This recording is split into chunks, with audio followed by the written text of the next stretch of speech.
তো তোমরাও যখন কোনো মন্দিরে বা কোথাও যাও এরকম অনেক মানুষ থাকে, তো তাদেরকে যা হোক কিছু দেওয়ার অবশ্যই চেষ্টা করো, ঠিক আছে? এদেরকে দিলে কখনো তোমাদের কম হবে না, ঠিক আছে?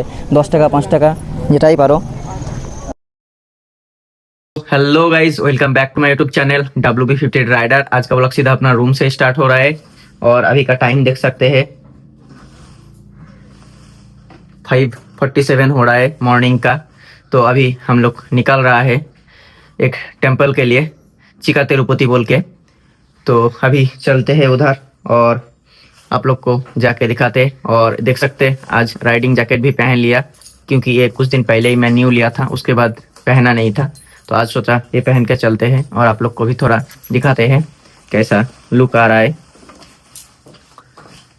ओके, बाद में जाके मिलते हैं। गाइस फाइनली अभी अपना गाड़ी का ऊपर आ चुका हूँ, देख सकते हैं। तो बहुत दिन से सोच रहा था इधर उधर तो बहुत घूम रहा हूँ, लेकिन कोई मंदिर में नहीं जा रहा हूँ। तो आज इसलिए मॉर्निंग में थोड़ा मंदिर के लिए निकल गया है। ये मेरा घर से 20 किलोमीटर है। उतना बड़ा तो नहीं है, छोटा सा ही है, लेकिन फिर भी अच्छा है। मेरा आसपास में यही अच्छा है। और ये छोटा तिरुपति है, जो इससे बड़ा तिरुपति है वो तो मेरा घर से 300 किलोमीटर होगा। कभी वो भी जाएंगे और आप लोग को दिखाएंगे ज़रूर। और मॉर्निंग का टाइम, खाली रोड है और ठंडा ठंडा वेदर में गाड़ी चलाने में बहुत अच्छा लग रहा है।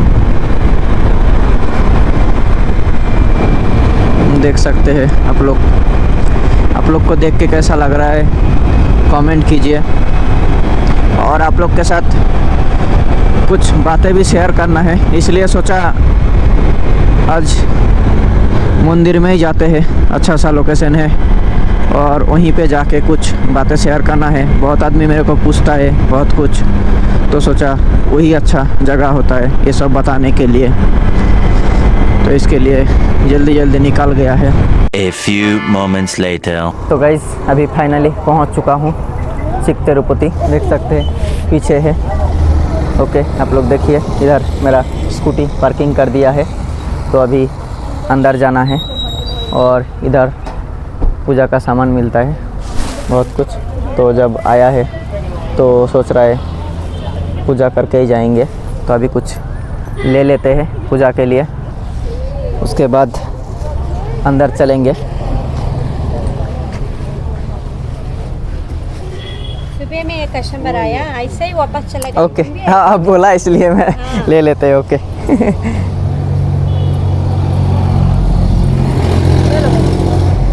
कितना है? 200 माला पूजा से भी मिला के 200। तो फाइनली गाइस ले लिया है। तो अभी अंदर चलते हैं और दिखाते हैं आप लोग को कैसा क्या इधर पूजा होता है। आ जाओ, यही है इसका मेन गेट है, देखिए। तो अभी अंदर चलते हैं। अभी फाइनली अंदर चल रहा हूँ, देख सकते हैं। और आप लोग को पूरा ही घुमा के दिखाएंगे इधर कैसा क्या है। सामने चेक कर सकते हैं, थोड़ा जूम करके दिखाते हैं आप लोग को, देखिए। तो अंदर चलते हैं और पहले पूजा कर लेते हैं, उसके बाद आप लोग को जो बताना था कुछ वो हम लोग बताएंगे। और आज का ब्लॉग बांग्ला में होने वाला है, क्योंकि শুধুমাত্র রাহুল ভাইয়ের জন্য আজকের ব্লগটা বাংলাতে হবে, ঠিক আছে? তো ব্যাপারটা পরে বলবো। তো এখন ভিতরে যাই আর পুজোটা আগে সেরে নিই, তারপরে বাকি যেগুলো বলার ছিল সেগুলো বলছি। তো চলো अंदर যাই। বলে মানে কি বলবো, হিন্দি বলে অনেক সময় হিন্দিটাই বেরিয়ে যাচ্ছে। তো সমস্যা নেই, তোমরা সব কিছুই শোনো, হিন্দি বাংলা কানাডা যেটা যে বুঝতে পারবা সেটুকু বোঝো। এদিকে পুরো ভিউটা দেখে নাও। তো আমরা অনেক তাড়াতাড়ির মধ্যে এসেছি, তার জন্য এখন অতটা ভিড় নেই, লোক কমই আছে। তো চলো এই গেট দিয়ে ভিতরে যাই। ভিতরে যাচ্ছি। রাধে রাধে রাধে রাধে। সবাই নারকেল ফাটাচ্ছে ভালো মতো, দেখো এখানে গিয়ে আমিও ফাটাবো। তো চলো এখন যাই।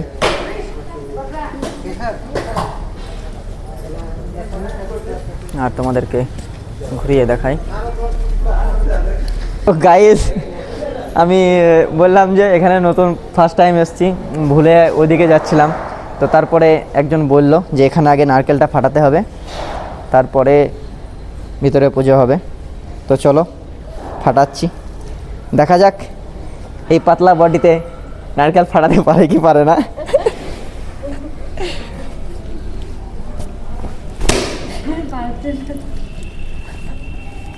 ওকে, তো একটা তো আমি ফাটিয়ে দিয়েছি, আর একটা আমার ক্যামেরাম্যানকে ফাটাতে বলবো, দেখি ওর কি অবস্থা। তো এখন আমার ক্যামেরাম্যান গেছে, দেখা যাচ্ছে বলে ফার্স্ট টাইম নারকেল ফাটাচ্ছি, পারবে কি না দেখি, জোর দেখি ওর। হ্যাঁ, পেরেছে পেরেছে, দুবার তিনবার, অনেক চান্স। ঠিক আছে, তো ফাইনালি ফাটিয়ে দিয়েছে। তো চলো এবার, হ্যাঁ নারকেল নিয়ে ভিতরে যেতে হবে। এরা যেগুলো করছে সেটাই করতে লাগবে, আমরা তো জানি না। দেখো এখানে অনেক কিছুই ফাটিয়েছে। হ্যাঁ, ছোটো বাচ্চাটাও দেখো ফাটাচ্ছে। তো চলো ভিতরে যাই আর দেখায় বাকিটা।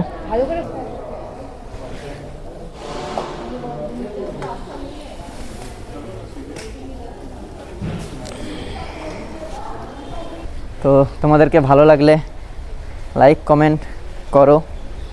অনেক দিন পর মন্দিরের কোনো ভিডিও নিয়ে আসলাম, কারণ এদিক ওদিক তো অনেকেই ঘুরছি, বলা যায় না কখন না সোজা ওপরওয়ালা ডাক দেয়, এই জন্য আগেই আসলাম পুজোর জন্য। তো চলো ভেতরে যাওয়া যাক।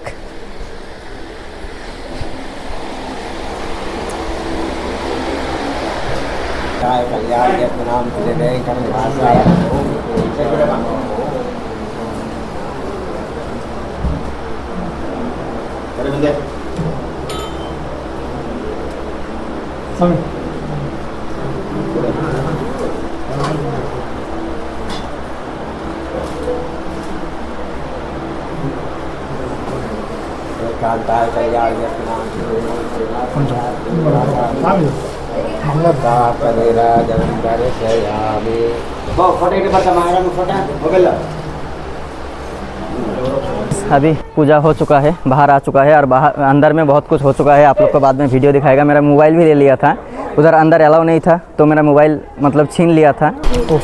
एक टाइम बोलती, दूसरा टाइम नहीं बोलती। ओके, हाँ, दर्शन कर लेके आओ।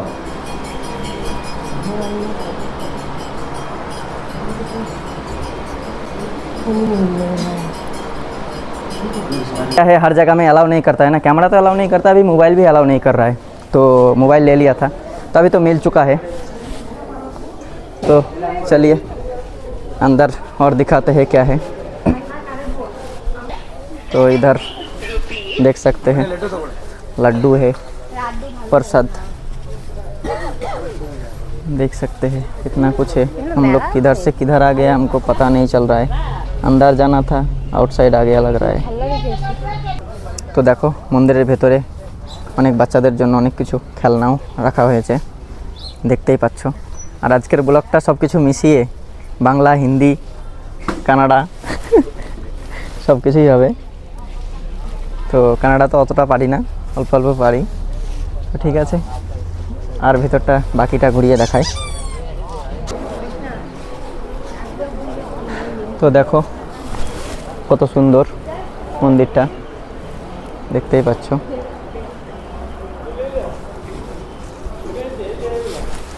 মন্দিরে ঘন্টা বাজছে, পুজো হচ্ছে, দেখো।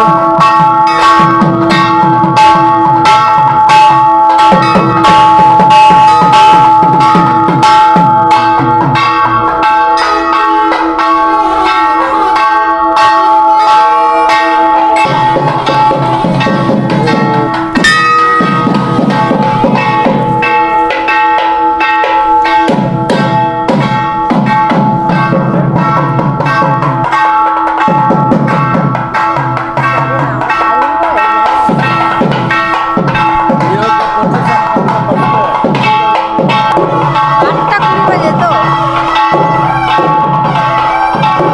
এখন কত দূর হয়েছে পূজা দিয়ে লাইনে তোমার ভালো টাইম আসছিল অনেক ভিড়, পুজোর টাইম চলছে। তো গাইস এখন পুজো তো কমপ্লিট হয়ে গেছে, তো বাইরে এসেছি, তো তোমাদেরকে কিছু বলার ছিল তো সেগুলো বলছি। আর আজকের ব্লগটা বাংলায় কেন সেটাও বলছি, কারণ কিছুদিন আগে আমি একটা ব্লগ পোস্ট করি, তো সেখানে রাহুল ভাই মানে আমি রাহুল ভাইকে নিয়ে কিছু একটু বলেছিলাম, তো রাহুল ভাই এটা ভুল ভেবে আমাকে আবার কমেন্ট করে। ওটাতে রাহুল ভাই এটাই বলেছিল যে তুমি যে ফোনটা নিয়েছো সেটা কিনতে ফেটে যাবে কিন্তু সেটার ফটো ফাটবে না, তো সেটার জন্য এই কথাটা আমার অনেক ভালো লেগেছিলো, তার জন্য আমি ওটা বলেছি।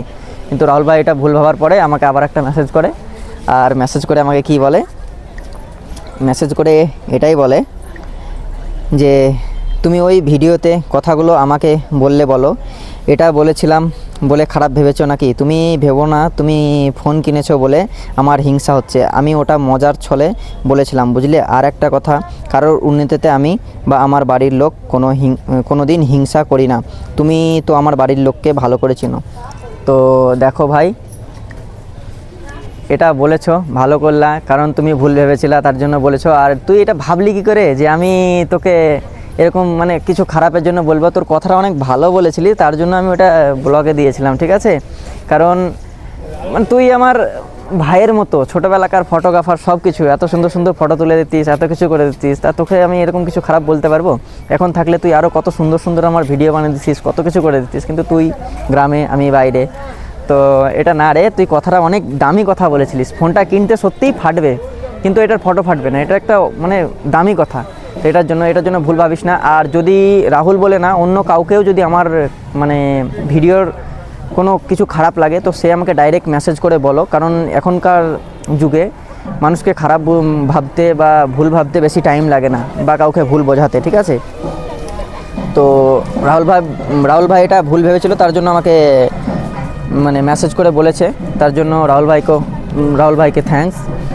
কারণ রাহুল ভাই না বললে পরে আমি হয়তো বুঝতে পারতাম না যে রাহুল ভাইকে এটা খারাপ লেগেছে। অন্য কাউকেও কোনো দিন খারাপ লাগলে সে অবশ্যই আমাকে মেসেজ করে বলো যে এই জিনিসটা খারাপ লেগেছে, আমি নিশ্চয়ই সেটা বুঝিয়ে বলবো যে না, আমি সেটা খারাপ নয়, কারণ ভুল মানুষে বুঝে নেয় এটাই। আর রাহুল ভাই তো আমার গ্রামের ছেলে, আমি কোনো মতেই তাকে খারাপ বলতে পারি না, ঠিক আছে? তো তোমরা আশেপাশের মানে জিনিসগুলো দেখো, আর আমি যেটা বলছি সেটা শোনো। তো আমি কখনোই মানে কি বলো তো, সবার কাছে নিজের গ্রামটা অনেক ভালো হয়, আর গ্রামের মানুষও অনেক ভালো হয়। তো আমার কাছেও আমার গ্রাম অনেক ভালো, আমি সেটার জন্য কোনো খারাপ কিছু কাউকে বলতে চাই না। তো রাহুল ভাই তো আমার অনেক কাছের মানুষ, ওকে তো বলতেই পারি না। তো তাই বলে কি আমার গ্রামের সব মানুষ ভালো? সেটা নয়, খারাপ মানুষও আছে। আমি সামান্য একটা উদাহরণ দিচ্ছি। কিছুদিন আগে আমি যখন গ্রামে ছিলাম, তো লোক একটু সাইডে গিয়ে বলছি, হয়তো মানে আমরা পুজো দিয়ে নিয়েছি, তখন আমরা অনেক তাড়াতাড়ি পৌঁছে গেছিলাম, 7টার মধ্যে এখানে পৌঁছে গেছিলাম। তো আমাদের পুজো তো অনেক তাড়াতাড়ির মধ্যে হয়ে গেছে, এখন ভিতরে অনেক মানে ঘন্টা বা বাজনা যেটাই হয় সেটাই বাজছে, তো হয়তো সাউন্ড আসবে। তো আমি একটু পাশে যাই, তারপরে তোমাদেরকে সবটা বলছি। আর তোমরা আশপাশটা দেখো কীরকম, কি ভালো লাগলে লাইক কমেন্ট করো।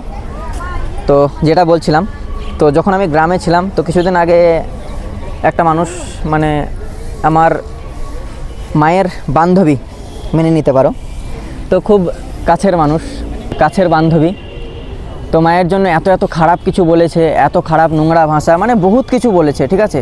মানে ও আরেকজনের সাথে আলোচনা করছে, এই জিনিসটা বলছে। তো গ্রামের মানুষের এটাই কাজ হয়। তো আমি তার পাশেই ছিলাম, তো আমি সেই কথাগুলো সবগুলো শুনি। তারপরে ডাইরেক্টলি, সেটা রাতের ঘটনা, ডাইরেক্টলি তার দরজায় গিয়ে বলি জেঠিমা, ডাক দিই, তার নামটা আমি নিচ্ছি না। তো ডাক দেওয়ার পরে তাকে বলি যে, ডাকার পরে সে এত অ্যাক্টিং করছে, মানে সে ঘুমিয়ে গেছে এরকম, 1 সেকেন্ডে আমি এইখান থেকে গিয়ে এই গেটে যেতে যেতে ঘুমিয়ে গেছে এরকম। তো তারপরে তাকে ডাক দেওয়ার পরে সে উঠে আসার পরে বলছে, হ্যাঁ বলো। আমি বললাম, এটাই তুমি কি বলছিলে মার জন্য খারাপ কিছু, তেন এসব কিছু, তুমি এত মানে আপনজন কেউ হয়ে এটা বলা তোমার মুখে? তো বলছে, আমি ঘুমের ঘরে ছিলাম, আমি বুঝতে পারিনি, হয়তো ভুল ভেবে দিয়েছি, হ্যান ত্যান, এটা নিয়ে ঝগড়া বাড়িও না, ঝামেলা বাড়িও না, এইসব বলছে, ঠিক আছে? তো এরকম অনেক মানুষও আছে গ্রামের, আমি নামটা নিচ্ছি না। তো তারও 2টো ছেলে, একটা ছেলের বিয়ে হয়ে গেছে, তো এখন নাকি সেটাই শুনছি যে তার মানে বৌমার কাছে লাঠি ঝাঁটা গালি অনেক কিছুই শুনছে। তো উপরওয়ালা আছে যে বিনা কারণে খারাপ কিছু বলবে, তার ফল হতেই হবে। কিন্তু নামটা নিচ্ছি না, কোনো দিন সময় আসলে নাম নিয়েও সেটাও জানিয়ে দেবো।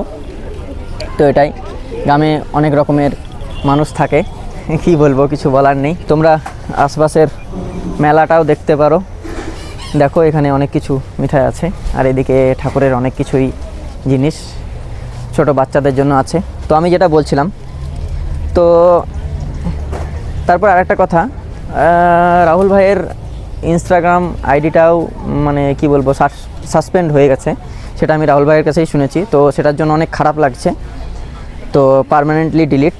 তো রাহুল ভাই আরেকবার তুই নতুন করে সেটা খোলার চেষ্টা করতে পারতিস, খুললি না। কারণ কিছুদিন আগেই আমার ম্যাডামের ক্যামেরাম্যান, তো ওরও ফেসবুক চ্যানেলটা পার্মানেন্টলি ডিলিট এরকম কিছু মানে মেল আসে আমার কাছে, মানে সাসপেন্ড বলে। তো তোমাদেরকে সেটা দেখাচ্ছি, তো তোমরা দেখতে পারো এখানে কি লেখা আছে, চেক করো। আমি পাশে ফটোটা দিয়ে দেবো, এখানে কি লেখা আছে আমি পড়ে শোনাচ্ছি। Hi Priyanka Biswas, your Facebook account has been suspend. This is because your account or activity on it does not follow. তো এখানে এটাই লেখা ছিল 180 দিনের মধ্যে তারা দেখবে চ্যানেলটা, যদি মানে তাদের মন হয় তাহলে ফিরিয়ে দেবে এরকম কিছু। তো তারপর আমি রাহুল ভাইকে ফোন করি, ফোন করার মানে রাহুল ভাই তার কিছুদিন আগেই আমাকে বললো যে ওর চ্যানেলটা উড়ে গেছে। তো তার জন্য রাহুল ভাইকে ফোন করি, আর ফোন করে বলি যে এরকম এরকম ব্যাপার ভাই, চ্যানেলটা উড়ে গেছে। তো বলে এটা তো মানে ফিরে না পাওয়ার চান্সই বেশি। তো তারপরে আমি ঠিক আছে, মনটা খারাপ হয়ে যায়, ওকেও বলি ঠিক আছে নতুন চ্যানেল আবার বানাতে হবে। তো তারপরে বলি ঠিক আছে 5 দিন ওয়েট করো। আমি আবার ফেসবুকে যাই, ফেসবুকে যাওয়ার পরে অনেক অপশান দেখায়, সেই অপশান অনুযায়ী একটার পর একটা স্টেপ অনুযায়ী আমি এগোতে থাকি। তারপর অনেক কিছু করার পরে, অপশান দেওয়ার পরে তাদের আবার মেল আসে, তারা আমার চ্যানেলটাকে চেক করছে। চেক করার পরে দেখে যে না, এটা অরিজিনালি কোনো ফেক কেউ না। তো এটা করার পরে মানে চ্যানেলটা আবার 2 ঘন্টার মধ্যে সেটা ফিরিয়ে দেয়। তো আমি সবসময় বলি উপরওয়ালা আছে, যদি সঠিক পথে চলো তাহলে ঠিকই পাওয়া যায়। তো আবার ফিরে পেয়েছি। তো রাহুল ভাই তুই আবার নতুন করে খুলতে পারতিস চ্যানেলটা, কারণ আমি অনেকজনকে দেখেছি যাদের মিলিয়ন ফলোয়ার্স হওয়ার পরেও চ্যানেল ডিলিট হয়ে যায়। তো তারপরেও তারা নতুন করে খুলে, তো তুই খুলতে পারতিস।